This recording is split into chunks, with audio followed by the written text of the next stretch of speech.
ஆஞ்சநையா சரணம்.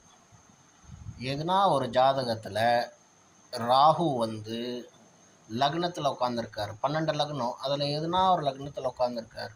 ஒரு சில லக்னம் வந்து அவருக்கு ஃபேவரபுளான லக்னம், ஒரு சில லக்னம்லாம் பார்த்திங்கன்னா ரொம்ப பெயின் கொடுக்கக்கூடிய லக்னம். அந்த மாதிரி லக்னத்தில் அவர் உட்காந்துட்டாருன்னா ஜாதகனை ஸ்பாயில் பண்ணிடுவார், மன உளைச்சல் கொடுப்பார், மன தொந்தரவு கொடுப்பார். ஸ்திரமான புத்தி அந்த ஜாதகனுக்கு இருக்காது. தேவையில்லாத விஷயங்களில் தொந்தரவில் மாட்டிப்பான். குழந்தைங்கள் கூட ஆகாது, அப்பா கிட்ட ஆகாது, மனைவி கிட்ட ஆகாது. இது மாதிரி நிறைய தொந்தரவுகள் அந்த ராகு பகவான் மூலியமாக காணலாம். இதுக்கு என்ன ஆக்சுவலி ரெமெடி? ஜலதோஷத்துக்கு ஒரு டேப்லெட்டு, ஃபீவருக்கு ஒரு டேப்லெட்டு, அந்தந்த நோய்க்கு அந்தந்த டேப்லெட் இருக்கிற மாதிரி அந்தந்த பிரச்சனைக்கு அந்தந்த வழிபாடுகள் பகவான் சொல்லிட்டு போயிருக்காங்க.